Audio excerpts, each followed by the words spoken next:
বর্তমানে বিভিন্ন product presentation করার জন্য মোকআপ কিন্তু একটি গুরুত্বপূর্ণ বিষয়। চলুন তাহলে আজকে শিখে আসি কিভাবে আপনি সহজেই ফটোশপ দিয়ে টি শার্ট মোকআপ করতে পারবেন।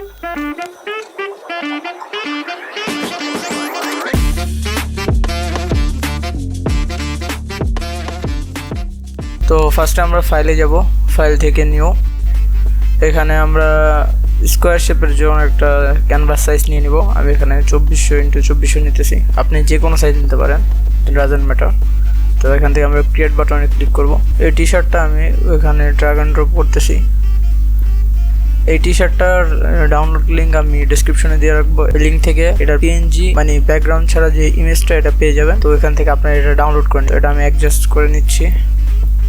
তো ফার্স্টে আমরা এই লেয়ারটার একটা কপি লেয়ার নিব। আমরা এই লেয়ারটা সিলেক্ট করে Ctrl+J প্রেস করব, তাহলে এই লেয়ারের একটা কপি আমরা পেয়ে যাব। প্রথম যে লেয়ারটা আছে এই লেয়ারটা নিয়ে আমরা এখন কাজ করব। তো এই লেয়ারটা সিলেক্ট করে আমরা চলে যাব ইমেজ অপশনে, এখান থেকে অ্যাডজাস্টমেন্ট, এখান থেকে লেভেলস। এখন একটা জিনিস খেয়াল করি, আমরা আমাদের যে ব্ল্যাক কার্ভটা দেখা যাচ্ছে এই কার্ভটাকে আমরা একটু সামনের দিকে নিয়ে যাব, যাতে আমরা যদি হাইলাইট পার্টগুলো আছে এগুলো যেন দেখা যায়। তো আমরা মেইনলি উপরে যে লেয়ারটা এই লেয়ারটাকে আমরা হাইলাইটার হিসেবে নিব, এইটুকু রাখলাম এবং হোয়াইট গুলোকে একটু কমাই দিচ্ছি।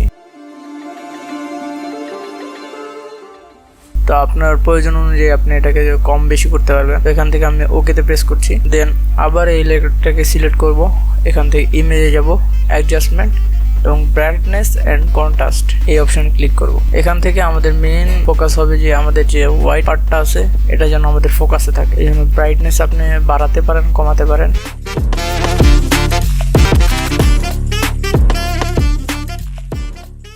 ওকে, পারফেক্ট। এখান থেকে ওকে প্রেস করব। দেন এই লেয়ারটার ব্লেন্ডিং মোড যেটা ড্রপ ডাউন মেনুতে আমরা ক্লিক করব, এখান থেকে আমরা এটাকে স্ক্রিন করে দিব। এই লেয়ারের কাজ শেষ। দেন এই যে লেয়ারটা নিচে দ্বিতীয় যে লেয়ারটা আছে এই লেয়ারটা আমরা শ্যাডো হিসেবে কাজ করাবো। তো আমরা এই লেয়ারটা সিলেক্ট করে এটা blending mode just linear burn এটা করে দিব। আমাদের মানে টি শার্টের যে টেক্সচারটা এটা প্রায় শেষ। এই দুটো লেয়ার সিলেক্ট করে Ctrl+G প্রেস করব। এই গ্রুপের নাম আমরা দিয়ে দিই টেক্সচার। এখান থেকে আমরা পেন টুল সিলেক্ট করব। দেন আমাদের তো শুধু টি শার্টটা দরকার, সেই জন্য এই হ্যাঙ্গারটা আমরা পেন টুল দিয়ে সিলেক্ট করব, মানে যেটুকু হ্যাঙ্গার আমাদের প্রয়োজন নয় সেইটুকু,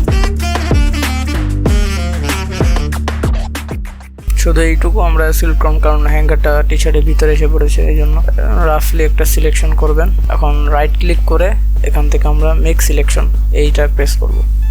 ওকে, দেন আমরা এখান থেকে অ্যাডজাস্টমেন্ট এই লেয়ারে ক্লিক করব। এখান থেকে আমরা সলিড কালার নিব, আপনি যে কোনো কালার নিতে পারেন। আমি আপাতত রেড নিচ্ছি, এখানে ওকে প্রেস করব। এই লেয়ারটাকে আমরা টেক্সচারের নিচে নিয়ে আসবো। দেন আমরা এই টেক্সচারের যে লেয়ারটা আছে এই লেয়ার থেকে আমরা কন্ট্রোল প্রেস করে যে কোনো একটা টি শার্টের উপর আমরা ক্লিক করব, যাতে টি শার্টটা আমাদের সিলেক্ট হয়ে যায়। দেন আমরা এই মার্কস যে অপশনটা দেখতে পাচ্ছেন এই মার্কস অপশনে ক্লিক করব এবং ডাইরেক্ট সিলেকশন টুল সিলেক্ট করব। এখান থেকে রাইট ক্লিক করব এবং সিলেক্ট ইনভার্স। দেন আমরা এই মার্কস অপশনে আবার ক্লিক করব, এখান থেকে আমরা ডিলিট প্রেস করব। ডিলিট প্রেস করলে আমাদের যে বাকি অংশটা এটা চলে গেছে, মানে আমরা যে এক্সট্রা অংশ সিলেক্ট করছিলাম। দেন আমরা আবার এটা সিলেক্ট করব, এখান থেকে Ctrl+I প্রেস করব। তাহলে আমার ব্যাকগ্রাউন্ডে যে এক্সট্রা কালার গুলো ছিল এগুলো ভ্যানিশ হয়ে গেছে। এটা হলো আমাদের টি শার্টের কালার, আমরা এটা দিয়ে টি শার্টের যে কোনো কালার তৈরি করতে পারবো। তো আরেকটা সমস্যা দেখা যাচ্ছে, এখান থেকে আমরা Ctrl+D প্রেস করব যাতে ডি সিলেক্ট হয়ে যায়। হ্যাঙ্গারের পিছনে দেখতে পাচ্ছেন লাল কালার এসে পড়ছে, আমি দেখে হলো এই কালারটা। তো এটা রিমুভ করার জন্য আমরা এই যে মার্কসটা সিলেক্ট করব,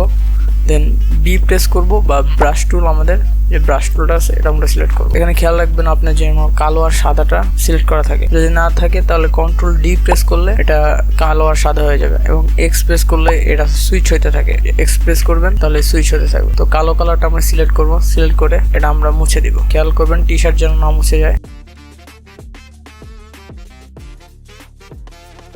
ওকে, পারফেক্ট। তো আমাদের কিন্তু নর্মাল একটা স্ট্রাকচার তৈরি হয়ে গেছে। এখান থেকে আপনি আপনার টি শার্টের যে কোনো কালার দিতে পারবেন। আমি এই কালারটা রাখছি। এখন আমাদের মেইন কাজ যেটা, আমরা এখন একটা রেক্টেঙ্গেল নিব।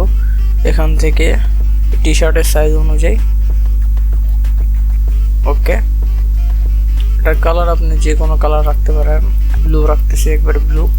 ওকে, এখন এখানে রাইট ক্লিক করে কনভার্ট টু স্মার্ট অবজেক্ট এখানে প্রেস করব। ওকে, এই স্মার্ট অবজেক্টের এখানে যে আইকনটা দেখতে পাচ্ছেন এখানে আপনি ডাবল ক্লিক করবেন। ডাবল ক্লিক করলে আলাদা একটা ট্যাব ওপেন হবে। এখন আপনার পিসি থেকে আপনি যেই ডিজাইনটা আপনি মোকআপ করতে যাচ্ছেন সেই ডিজাইনটা এখানে আমাদের পেস্ট করতে হবে। তো আমি আমার পিসি থেকে কয়েকটা ডিজাইন এখানে আপলোড করে নিই।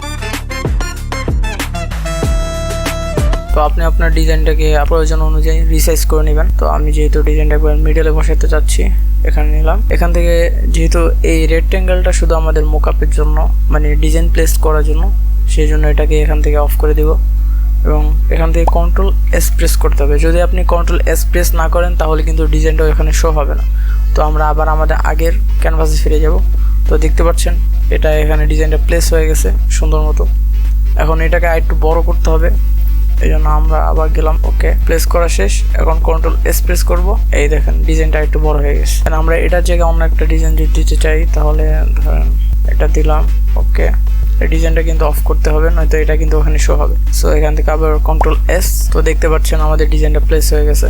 চাইলে আপনার এটা অ্যাডজাস্টমেন্ট করার জন্য অপাসিটি কমায় দিতে পারেন বা বাড়ায় দিতে পারেন। তো এরকম একটা মোকআপ তৈরি করলে আপনি যে কোনো ডিজাইন এনে শুধু এখানে বসায় দিবেন আর কন্ট্রোল এস প্রেস করবেন, তাতেই হয়ে যাবে। ভিডিওটি কেমন হয়েছে অবশ্যই জানাবেন এবং কারো কোনো জায়গায় প্রবলেম থাকলে অবশ্যই কমেন্ট করবেন। আমি চেষ্টা করব সেই প্রবলেমটা সমাধান করতে। ভিডিওটি ভালো লেগে থাকলে অবশ্যই সাবস্ক্রাইব করবেন। Thank you.